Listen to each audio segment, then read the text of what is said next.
여러분, 아마 지구상에 거하는 그리스도인들 중에 또는 교회를 다니지 않는 사람들도 아는 성경이 있다면 아마 시편 23편이 아닐까 생각이 됩니다. 여호와는 나의 목자시니 내게 부족함이 없으리로다. 여러분, 초장에 그려진 목자와 양의 그림을 액자로 되어진 그런 그림들을 아마 한두 번쯤 여러분 다 보셨을 겁니다. 이 23편을 여러분 한 번쯤 이렇게 들어보셨을 것입니다. 너무너무 유명한 말씀입니다.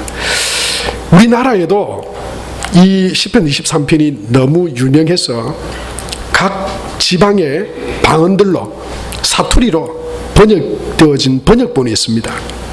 경상도 버전, 전라도 버전, 평양도 버전, 충청도 버전, 뭐 여러 가지가 있습니다만은 저는 사실 제가 사투리 쓰지 않지 않습니까? 경상도 사람인데 저 사투리가 없죠?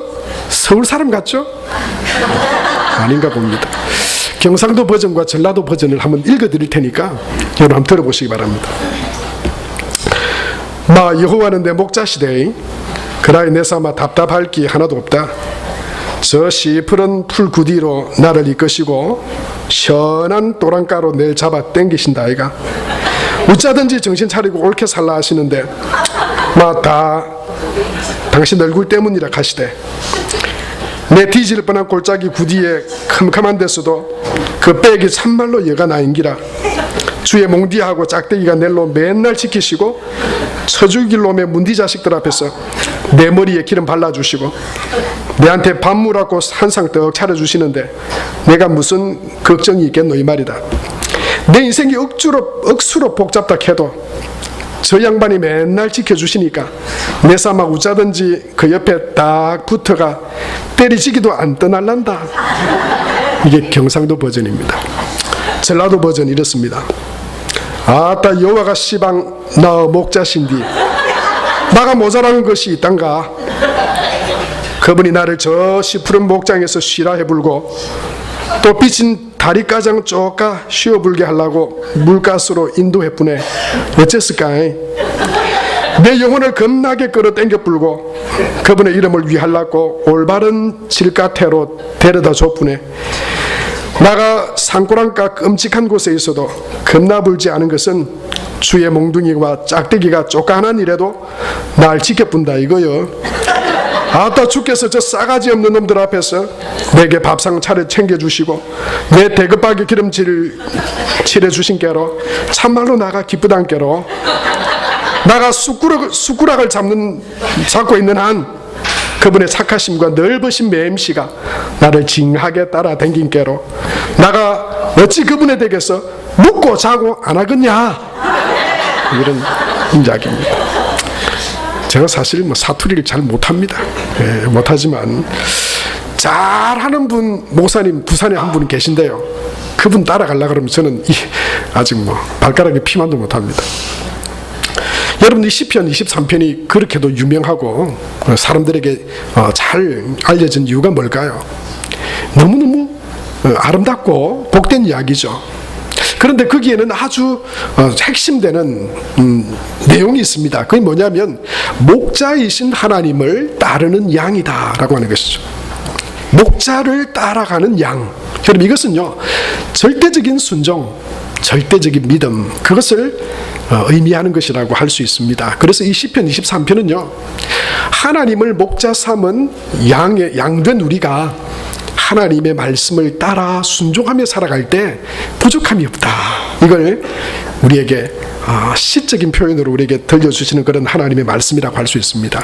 오늘 특별히 우리가 요나서를 통해서 하나님께서 우리에게 주시는 중요한 교훈들이 있는데 그 중에 첫 번째가 뭐냐면요 순종이 복이다 라고 하는 것입니다. 성도 여러분, 한번 저를 따라서 해보시겠습니까? 순종이 복이다. 그렇습니다. 순종은 복입니다. 순종은 때로 어려워 보이지만 그러나 하나님 앞에 순종하는 것은 하나님이 주시는 복을 받는 통로입니다. 오늘 하나님은 요나에게 말씀하셨어요. 일어나 저 니느웨로 가라. 니느웨에 가서 나의 말을 외치라. 그렇게 말씀하셨어요. 그 말씀에 요나는 벌떡 일어났습니다. 그리고 어디론가 향했는데 3절에 보면 그런데 일어나서 가는 방향이 하나님께서 지시하신 니느웨가 아니고요, 그 정반대편인 다시스로 가려고 하는 것이었습니다. 이것은 순종하려고 일어난 것이 아니었습니다.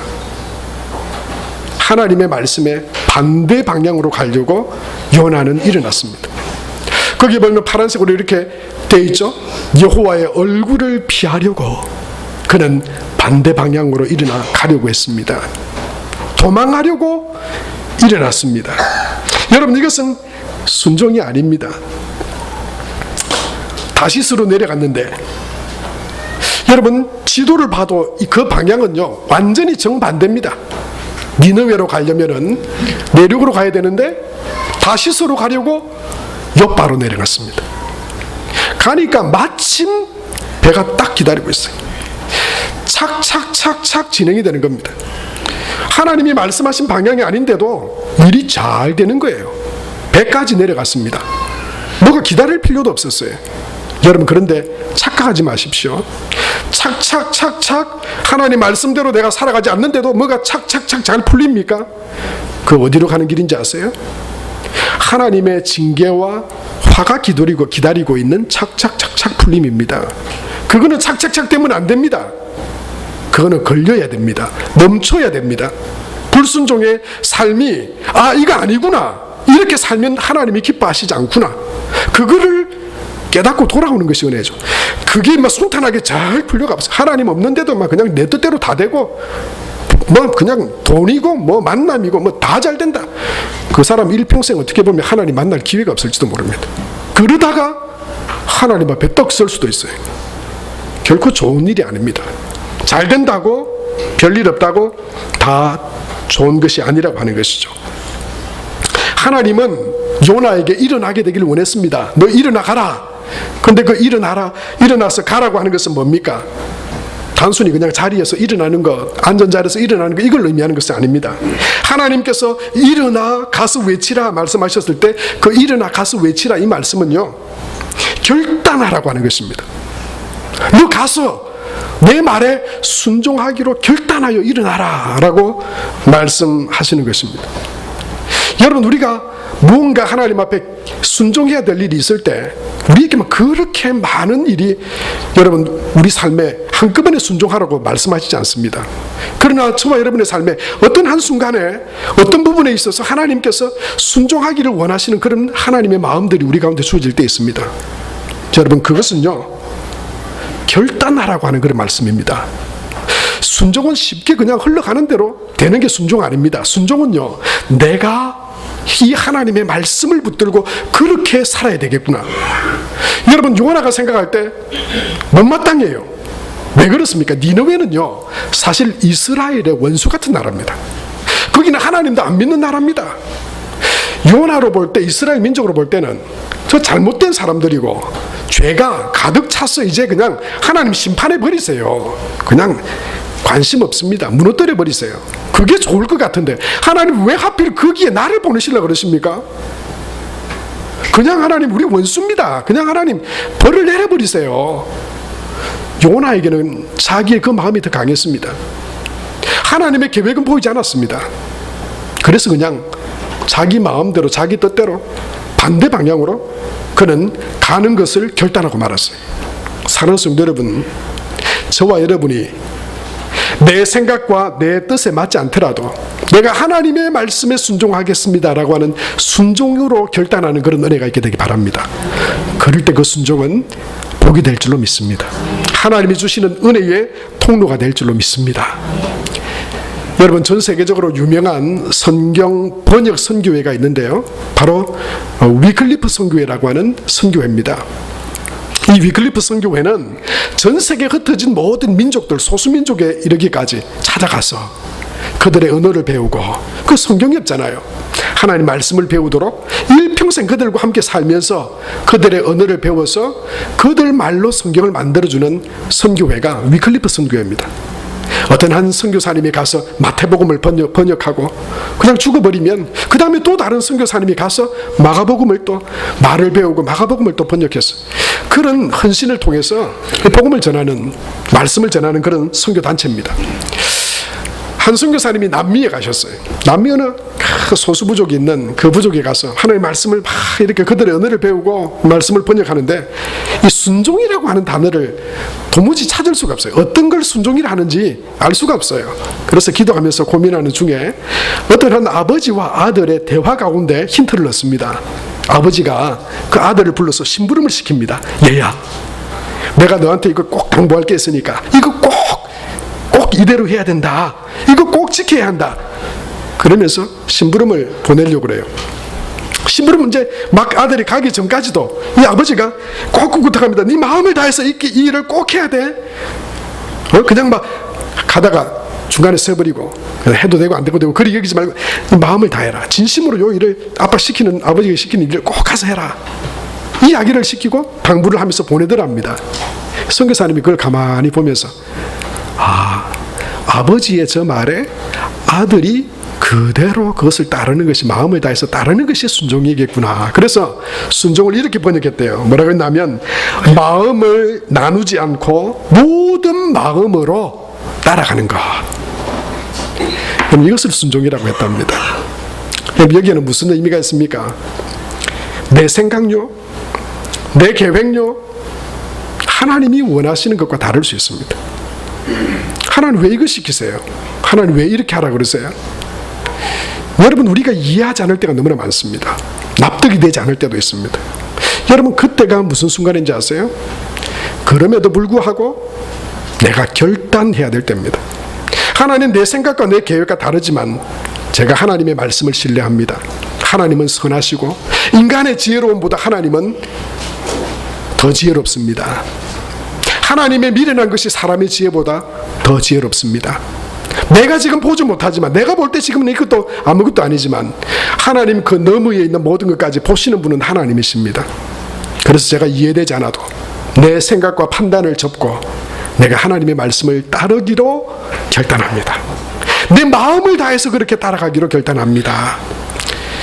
여러분, 이런 순종의 성도들 되시기를 축복합니다. 저는 지난 한 주간 목사로서 제 마음에 걸리고 안 좋은 일들이 좀 있었어요. 나쁜 일이 있었다는 게 아니라 안타까운 일들이 있었습니다. 그건 뭐냐면요, 바로 이 부분에 대한 말씀이었습니다.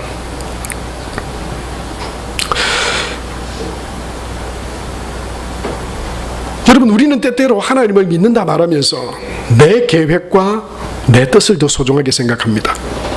그것이 하나님의 일이나 또는 하나님을 섬기는 일에 부딪히는 일인데도 그 일이 내가 하나님을 예배하고 하나님을 믿음으로 따라가는 삶과 내 인생의 계획이 두 개 부딪힐 때, 여러분, 많은 사람들은 하나님의 것을 포기합니다.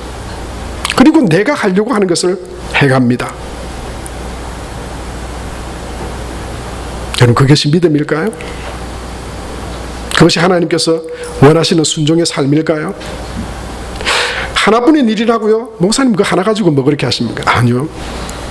여러분, 그 하나의 사건이 저와 여러분의 믿음을 나타내고 보여주고 있는 것입니다. 그 점 같은 하나의 사건들이, 그 하나의 사건에 내가 하나님, 내 계획과 내 생각과 다르지만 제가 하나님의 뜻과 하나님의 생각을 포기하는 것이 아니라 이 일에 제가 제 뜻과 생각을 포기하고 하나님의 일을 따르겠습니다. 하나님을 예배하고 하나님이 원하시는 그 길로 제가 가겠습니다. 여러분, 그 사건이 그의 믿음이 될 것이고 그 점 같은 하나의 일이지만 그것들이 연결되어서 우리의 신앙을 형성하고 만든다고 하는 사실을 여러분 잊지 마시기 바랍니다. 그래서 언젠가 내 삶의 계획과 판단, 그것이 하나님의 것과 여러분 상충될 때, 부딪힐 때 믿음의 사람 결단해야 합니다. 제 생각과 다르지만 하나님, 제가 하나님의 것을 따르겠습니다. 하나님의 말씀에 순종하겠습니다. 여러분, 그렇게 믿음 안에 순종하며 결단하며 살아가서 하나님의 은혜와 축복을 누리는 저와 여러분의 삶이 다 될 수 있게 되기를 축복합니다. 베드로는 밤새 그물질을 하다가 한 마리도 잡지 못했어요. 저는 그 어업을 생업으로 하고 있지는 않지만 제가 낚시를 좋아했다고 하는 이야기를 여러분께 많이 말씀드렸죠. 근데 빈손으로 돌아오면요, 가슴 한 구석이 휑합니다. 빈손으로 올라가는. 베드로는 밤새 그것이 어업이었어요. 그것을 통해서 가족을 생계를 유지해야 됐습니다. 밤새 잡은 것이 없었어요. 다 지쳤습니다. 이제 물고기들도 다 흩어져 버릴 때입니다. 근데 예수님께서 그 배에 오르셔서 말씀하십니다. 내 그물을 오른쪽에 깊은 데로 가서 내리라. 아이고, 예수님 그 무슨 말씀입니까? 예수님 아세요? 이 지역 갈릴리 호수에 물고기들이 어디 모이는지 아세요? 어업에 대해서 아세요? 목사님, 예수님은 목수잖아요. 목수. 나무 깎는 일이나 아시지? 그리고는 내가 그물질을 몇백 번 던졌습니다. 한 마리도 못 잡았습니다. 안 합니다. 못 합니다. 그랬으면 베드로에는 그날 빈손으로 돌아갔을 거예요. 그러나 그가 주의 말씀에 의지하여 잡은 것이 없지만 그 말씀에 의지하여 순종했을 때 그의 그물에 고기가 가득하게 잡히는 그런 축복을 경험했던 것처럼, 여러분 순종의 결단으로 하나님의 은혜와 채우심과 복을 누리는 저와 여러분 될 수 있게 되기 바랍니다. 너의 본토 친척 아비 집을 떠나 내가 내게 지시할 땅으로 가라. 하나님 어디로요? 어디로? 지도라도 좀 보여주시죠. 어디로 가야 됩니까? 대충이라도 좀 방향을 말씀해 주시고 저를 보내시든지. 무조건 가라니. 친척 아비 집 본토 친척을 떠나서 제가 어디로 갑니까? 뭐 먹고 삽니까? 아브라함이 그냥 갈대 우리에 주저앉아 있었으면 그는 열국의 아비가 아니라 우상 섬기다가 이름도 없이 그냥 망했을 한 사람입니다. 그러나 아브라함은 그에게 말씀하시는 그 말씀이 하나님의 말씀인 것을 알았습니다. 하나님이 참신인 것을 그는 믿었습니다. 그리고 하나님 말씀을 따라 순종으로 결단했습니다. 제가 가겠습니다. 하나님 인도하여 주십시오. 제 발걸음을 인도해 주십시오. 그 순종의 발걸음을 따라 결단하며 나아갔을 때 아브라함은 열국의 아버지가 됐습니다. 믿음의 조상이 되었습니다. 아브라함은 거부가 되었습니다. 그를 따라갔던 롯까지 거부가 되었습니다.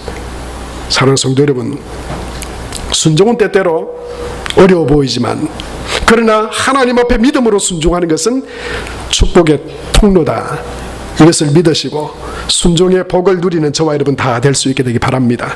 마음을 다해 하나님의 말씀을 따르고 순종함으로 여러분 하나님의 복과 그 풍성한 은혜를 누리는 성도와 교회 되시기를 바랍니다. 이것이 요나를 통해 하나님께서 우리에게 주시는 영적인 교훈 첫 번째입니다. 순종이 축복이다. 여러분 불순종하여 가는데도 잘 되는 거 그거 기뻐할 일 아니다. 두 번째는요, 늘 깨어있는 믿음이 되어야 한다라고 하는 것이 요나서의 두 번째 오늘 본문을 통한 하나님의 말씀과 교훈입니다. 내려가는 신앙이 아니라 하나님은 우리가 하나님을 향해 올라가는 신앙, 잠자는 신앙이 아니라 하나님 앞에 깨어있는 신앙, 그 믿음이 되기를 원하십니다. 5절 말씀에 보면 이렇게 말씀하고 있죠. 사공들이 두려워하여 각각 자기의 신을 부르고 또 배를 가볍게 하려고 그 가운데 물건들을 바다에 던지니라. 그러나 요나는 그 밑층에 내려가서 누워 깊이 잠든지라 그랬습니다. 지금 순탄하게 뭐가 잘 하나님 반대편으로 불순종하게 가는데도 뭐가 잘 되는 것 같아요. 그런데 잘 되는 게 아니었습니다. 하나님은 그가 배를 타고 바다 한가운데까지 가기를 기다렸습니다. 그리고는 어느 시점에 큰 풍랑이 일어났습니다. 그런데 그것도 모르고요, 요나는 지금 뭐 하고 있습니까? 배 밑으로 내려가가지고 자빠져 자고 있습니다. 여러분 이거 일부 예배 때 잠이 든지라 깊은 데 내려 잠들, 이거 경상도 사투리로 뭐라고 해야 되겠냐, 그러니까 뭐라 그런지 아세요? 경상도 분들 아니세요? 경상도 분들 한번 대답해 보세요. DB 잔이라. 이게 자빠져 잔다. DB 잔. 이거 그냥 조용히 곤히 자는 거 아닙니다. 지금 하나님 말씀 반대로 불순종하여 그것도 깊이 내려가서 지금 뭐합니까? 따라해봅시다. DB 잔다. DB 잔다. DB 자고 있는 거예요 지금. 이거 그냥 자는 것도 아닙니다. 지금 잘 때가 아닙니다. 여러분, 오늘 이 성경에 우리가 보게 되는 내려가서라고 하는 단어 있죠? 배 밑층에 내려가서. 그런데 이 배 밑층으로 내려간다고 하는 말이 요나서 1장과 2장 6절에 보면 무려 내려가다라고 하는 이 야라드라고 하는 말이 4번이 기록되어 있습니다. 그 첫 번째는 어디로 내려갔습니까? 요바로 내려갔다 그랬어요. 성경 보세요. 3절에 보면. 그리고 두 번째는요, 그는 운임을 주고 배에 올랐고 돼 있죠. 우리말 성경에는 올랐고 돼 있는데 우리는 배 탄다 할 때 뭐라 그럽니까? 배에 올라간다 그러잖아요. 배에 내려간다는 말을 안 쓰잖아요. 그런데 히브리인들은 뭐라고 하냐면 배로 내려간다라고, 배를 타는 거를 배로 내려간다고 그렇게 말합니다. 어떻게 하냐고요? 히브리어 성경에 보면 내려간다라고 하는 야라드라고 하는 말이 딱 그대로 써져 있습니다. 내려간 거예요. 배를 타러 내려간 거예요. 세 번째는 뭡니까? 배를 탔는데 거기서 또 어디로 내려갑니까? 배 밑층으로 내려갑니다. 또 마지막으로 어디까지 내려갑니까? 하나님께서 그를 바다에 깊이 빠뜨리셨을 때 바다의 산의 뿌리까지 내려갔다 그러죠. 여러분, 지금 이 요나의 인생이 어떤 인생인지 지금 아시겠죠? 내려가고 자빠져 자고 디비 자고 영적으로 잠이 들어가지고 영적으로 잠든 상태예요. 영적으로 무감각해져 있는 상태예요. 하나님을 떠나서 자꾸 내려가고 있는 상태예요. 여러분, 하나님은 우리에게 영적인 잠을 자는 성도가 되기를 원하지 않았습니다. 하나님, 우리가 영적으로 깨어서 하나님이 원하시는 일이 뭔지, 복된 일이 뭔지 그걸 깨닫게 되기를 원하세요. 여러분, 영적으로 한 주간 여러분 어떠셨어요? 영적으로 깨어 있었습니까? 영적으로 여러분 하나님과 소통하고 계셨습니까? 아니면 영적으로 그냥 조는 상태로 계셨습니까? 영적으로 무감각하고 둔감한 상태로 여러분 지내셨습니까? 요나는요, 내려가고 자다가 결국 어떻게까지 됐습니까? 사탄은요, 성도들을 잠들게 합니다. 그 믿음을 잠들게 합니다. 영적으로 점점 더 하나님으로부터 멀어지게 합니다.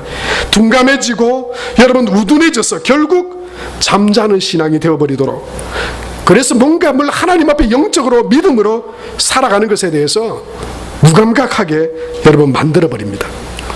영적으로 여러분 잠들다, 이게 얼마나 무서운 일인지 아세요? 영적으로 잠들면요, 세상적으로는 깨어있고 영적으로는 잠들면은 정말 진리와 비진리를 구분하지 못합니다. 뭐가 정말 소중한 건지 이걸 몰라요. 육적으로 알죠. 그러니까 뭐 중요합니까? 돈, 명예, 권력, 내 자존심, 이건 전부 육적으로만 살아있어서 그래요. 영적으로 깨어있는 사람은 그것보다 더 소중한 것이 있음을 압니다. 그래서 더 소중한 영적인 것을 따라갑니다. 여러분, 영적으로 잠든 상태, 육적으로만 깨어있는 상태가 되면 어떻게 되는지 아세요? 선과 악을 잘 구분하지 못합니다. 뭘 선으로 여기는지 아세요? 내가 높아지는 것을 선으로 생각합니다. 내 유익을 다 선으로 생각합니다. 아닙니다.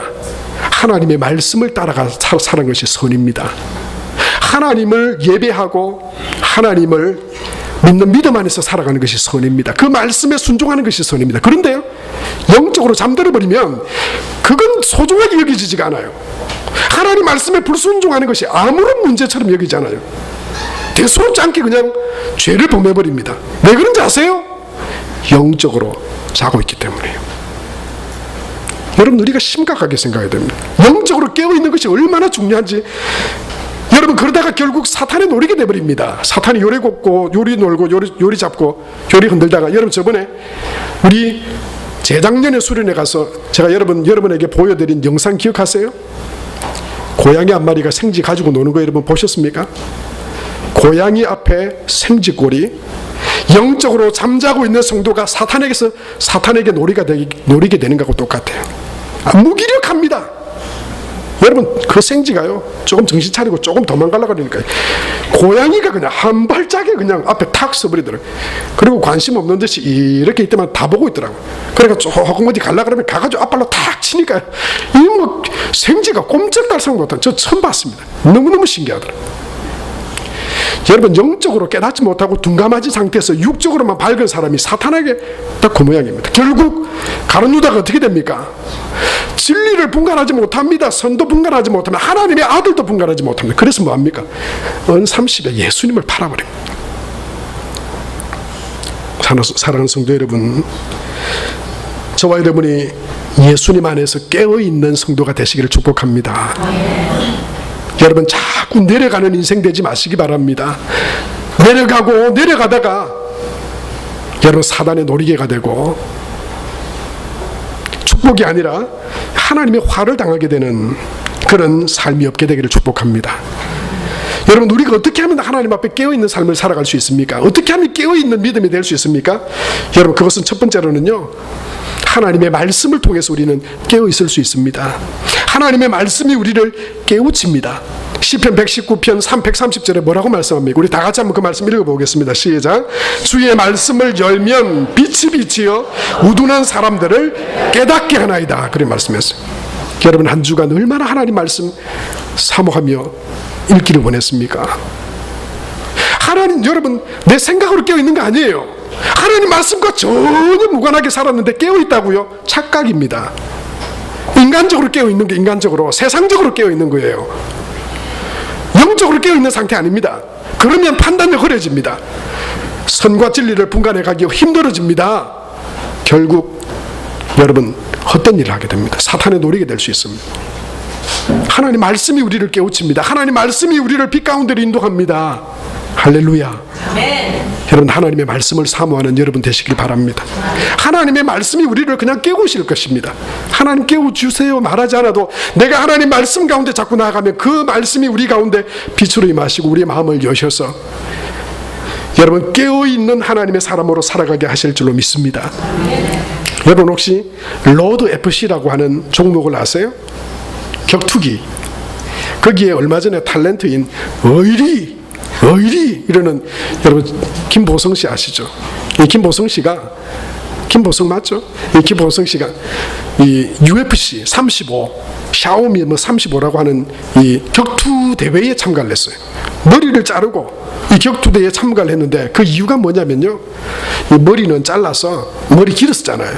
아내와 이 김보성 씨가 머리를 잘라서 그걸로 소아암을 앓고 있는 어린이들의 가발을 만들어 주기 위해서 자기 머리를 잘랐어요. 그리고 탤런트이지만 이 워낙 이런 걸로 잘 알려져 있으니까 이 김보성 씨가 이 로드 FC에 참가해서 그 수익금 전액을 소아암 환자들을 돕는 일에 내가 전액 사용하겠습니다. 그렇게 계약을 하고 나왔어요.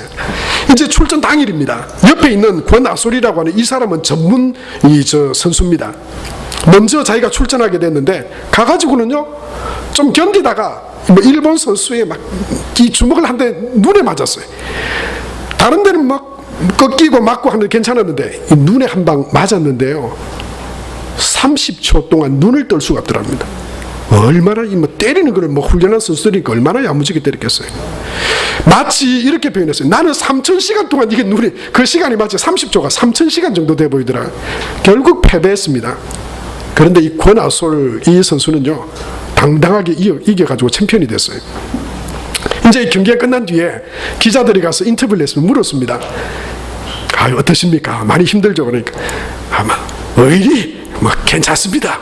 이러면서 막 인터뷰를 하다가 패배한 이유가 뭐냐고 생각하냐 그러니까 제가 교만해서 제가 패배한 것 같습니다. 이러면서 막 하다가 이런 말을 했어요. 근데 한 가지 패배의 원인이 더 있습니다. 뭐냐고 그러니까 권아솔이는 제가 출전하려고 막 이렇게 하고 있는데 보니까 옆에서 뭘 하고 있는가 보니까 옆에서 출전하기 전부터 1시간 동안이나 무려 성경을 읽고 있더라고요. 그 모습에 막 도전을 받다가 나도 성경을 봐야 되나 하다가 빨리 나가야 되는데 간단하게 기도만 하고 빨리 나갈 준비하자. 자기는 간단하게 기도만 하고 경기에 출전을 했대. 이 김보성 씨의 이야기입니다. 바로 그게 패인이었다고. 나도 성경을 읽었으면 아마 권아솔처럼 내가 이겼을 텐데 나는 그냥 성경도 안 보고 그냥 짧게 기도하고 갔다고. 여러분, 그게 설마 그것 때문에 지고 이겼겠습니까? 그러나 그 김보성 씨의 마음이 저는 참 귀하게 생각이 됐어요. 그것 때문에 이고지기고 하지 않았을지라도 경기 전에 그 두려운 마음으로 조금이라도 내가 더 연습해야 이길 수 있을 텐데, 이게 아니라 성경을 읽으면서 평안한 가운데 하나님 주시는 믿음의 담대함을 넣고 내가 차라리 나가는 것이 더 힘있게 내가 이 실력을 발휘할 수 있는 길 아니겠는가. 뭐 거기에 내가 막 지금 연습하고 그냥 막 두려워 벌벌 떨다가, 사랑하는 성도 여러분, 말씀을 의지하고 나가는 깨어서 순종의 길을 걸어가는 저와 여러분 되시기를 축복합니다. 말씀이 우리의 삶을 인도하실 것입니다. 하나님의 말씀이 우리를 깨워서 정말 소중한 일, 우리가 감당할 수 있는 그런 능력의 길로 하나님께서 우리를 인도해 주실 줄로 믿습니다. 두 번째는요, 우리가 깨어 있을 수 있는 신앙이 될 수 있는 두 번째 비결은 말씀과 기도입니다. 기도는 그냥 하나님 앞에 내 복을 주세요, 내 소원 이루어 주세요, 그게 기도가 다 아닙니다. 기도는요, 하나님과 내가 소통하는 것입니다. 하나님과 내가 하나가 되는 것입니다. 하나님과 내가 연결되어져서 살아가는, 바로 그것이 기도입니다. 골로새서 4장 2절 말씀해 보면 항상 깨어 있으면서 감사하는 마음으로 꾸준히 기도하십시오, 그렇게 말씀했어요. 예수님도 마태복음 26장 41절 말씀해 보면 제자들에게 이렇게 말씀하셨죠. 저와 여러분에게 말씀하시는 것과 동일합니다. 우리 같이 한번 읽겠습니다. 시작. 시험에 들지 않고 마음에는 원이로되 육신이 약하도다 하시고. 예수님은 제자들이 깨어있기를 원하셨습니다. 깨어있지 않으면 믿음의 길을 걸어갈 수 없습니다. 깨어있지 않으면 사탄을 이길 수 없습니다. 깨어있지 않으면 우리의 육신의 일을 우리가 이길 수 없습니다. 예수님은 깨어있으라 이렇게 말씀했는데요, 이것은 마귀의 시험에 들지 않도록 방심하지 않고 그 마음을 굳게 지키는 것, 이걸 말씀하는 것이었습니다. 깨어있으라, 이것은요 그냥 한번 해보든지 말든지라고 한 말씀이 아니에요. 명령형으로 되어 있습니다. 깨어있어야 한다. 깨어있지 않으면 넘어진다. 깨어있지 않으면 순종할 수 없다. 깨어있지 않으면 영적으로 무장할 수 없다. 그러니 반드시 깨어있어야 한다 말씀하신 거예요. 뭐 함으로요? 기도함으로. 성도 여러분, 우리가 기도할 때 깨어있을 수 있습니다. 내가 눈 뜨고 있다고 깨어있는 것 아닙니다. 내가 세상적으로 지식을 가지고 현명한 사람으로 있다고 그거 깨어있는 것 아닙니다. 영적으로 깨어있는 것은 하나님의 말씀과 기도로 깨어있을 때 여러분 순종의 길, 복된 길 걸어갈 수 있는 줄로 믿습니다. 요나가 가르쳐주는 마지막 세 번째 영적인 교훈은 덕을 끼치며 살아가는 자가 되라 라고 하는 것입니다. 해가 되지 말고 화를 불러들이는 사람이 되지 말고 덕을 끼치는 사람이 되라. 이로움을 주는 사람이 되라. 도움을 주는 사람이 되라고 하는 것입니다. 여러분, 오늘 이 배에 큰 지금 풍랑이 일어났죠. 누구 때문에 일어났습니까? 왜 일어났습니까? 요나 때문에 일어났습니다. 여러분, 5절 말씀에 보면 그렇게 말씀하고 있죠. 사공들이 두려워하여, 이 사공들은요 성경 말씀을 보세요. 각각 자기의 신을 부르고 그래 말했죠. 하나님 안 믿는 사람들입니다. 이방인들이에요. 그런데 그 사람들이 뭐라 그럽니까? 이 다급한 상황에서 각자 자기 신들을 막 부르고 있습니다. 왜 부르고 있습니까? 6절 말씀 보세요.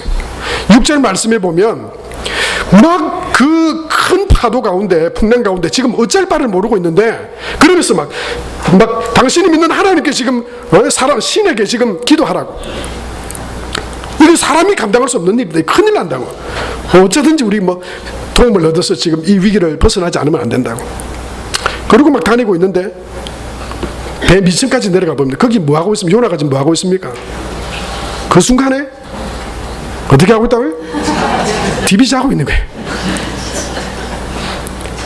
그래서 뭐라 그럽니까? 자는 자여 어찌함이냐. 이건 굉장히 순화된 표현입니다. 뭐라고 공동번역 성경에는 뭐라고 하고 있냐면요, 뭐라고? 야, 이런 판국에 잠이 오라! 뭐 이런 이야기. 이런 판국에 잠이 오라. 네가 지금 잘 때냐? 지금 다 죽게 생겼다. 이 소리를 누구한테 듣고 있죠? 하나님을 알지 못하는 이방인 선장에게 듣고 있어요.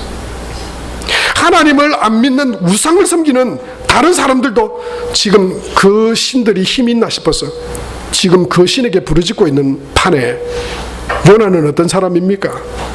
살아계신 하나님을 믿는 사람인데요. 지금 배 밑에서 자다가 지금 이런 이야기를 듣고 있습니다. 여러분 더군다나 10절 말씀 보세요. 10절 말씀을 보면 이렇게 말씀하죠. 자기가 여호와의 얼굴을 피하면 줄을 그들에게 말하였으므로 우리가 알고 심히 두려워하여 이르되, 그 뒤에 뭐라고 말합니까? 같이 읽읍시다. 시작. 내가 어찌하여 이렇게 행하였느냐 하니라. 이거 누가 한 말입니까? 예수님 하나님 안 믿는 사람이 한 이야기예요. 여러분 지금 누구 때문에 배에 타고 있는 사람이 죽을 지경이 됐죠? 요나 때문에. 여러분 이것은 아주 심각한 문제입니다. 요나가 불순종한 그것 때문에 지금 배에 타고 있던 다른 사람들이 죽을 판이 된 거예요. 여러분 그리스도인은 어떤 사람입니까? 복의 통로가 되어야 될 사람입니다. 할렐루야. 다른 사람을 이롭게 해야 되는, 덕을 끼치는 사람이 되어야 되는 사람이 그리스도인인 줄로 믿습니다. 여러분 지금 이방인에게, 하나님 안 믿는 사람에게, 야 지금이 어떤 상황인데 TV잖아. 지금 어떤 데인데 지금 뭐 하다가 당신 제비를 뽑았는데 누가 털컥 걸렸습니까? 요나, 당신 도대체 뭐 했는데 우리가 지금 당신 때문에 지금 이런 어려움을 겪는 겁니까? 그러니까 뭐라 그럽니까? 사실은요, 하나님이 나보고 저 니느웨 가라 그랬는데 내가 그 싫어가지고 나 지금 다시스로 가려고 그랬는데 내가 지금 딱 하나님 앞에 붙잡혔다. 하나님이 나 때문에 지금 이 바다에 풍랑이 일어나게 하셔가지고 지금 그렇게 됐습니다. 그러니까 10절에 선장과 이 사공들이 뭐라 그랬습니까? 어쩌다가 그렇게 했냐고. 어쩌다가 당신 하나님 믿는다는 사람이 어쩌다가 그 말씀에 불순종해가지고 지금 도리어 이렇게 화를 자초하게 하는 사람이 됐냐고. 사랑하는 성도 여러분, 우리가 믿음으로 깨어있지 않으면 우리도 요나처럼 살아갈 수 있습니다. 우리가 믿음으로 선한 것과 바른 것을 믿음 안에서 분간하지 못하고 살아가면 우리도 그렇게 될 수 있습니다. 하나님은 우리를 복의 통로로 부르셨는데 그 반대로 살아갈 수도 있습니다. 예수님은 마태복음 5장 13절에 소금이 만일 그 맛을 잃으면 어떻게 된다고 말씀하셨죠? 저를 따라해 보시겠습니까? 아무 쓸데없어. 아무 쓸데없어. 다만 밖에 버려져 사람에게 밟힐 뿐이니라. 여러분 이것이 불순종하고 깨어있지 못한 사람이 행하는 일들입니다.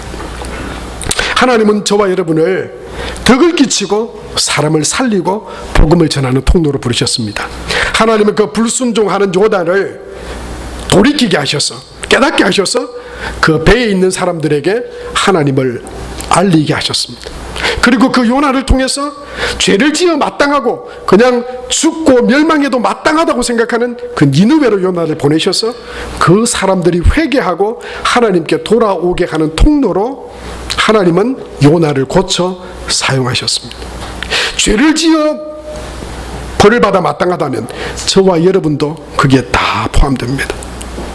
하나님은 그런 우리를 하나님의 복음의 통로가 되고 은혜를 끼치고 사람들에게 덕을 끼치고 복음을 전하고 하나님의 영광을 드러내고 구원하는 일에 우리를 사용하시려고, 참여하게 하시려고 저와 여러분을 먼저 불러주신 줄로 믿습니다. 하나님의 말씀에 깨어서 순종하고 기도함으로 깨어서 하나님의 순종의 복을 누리고 하나님의 영광을 드러내는 복된 성도와 교회 되시기를 축복합니다. 하나님 아버지 은혜를 감사합니다.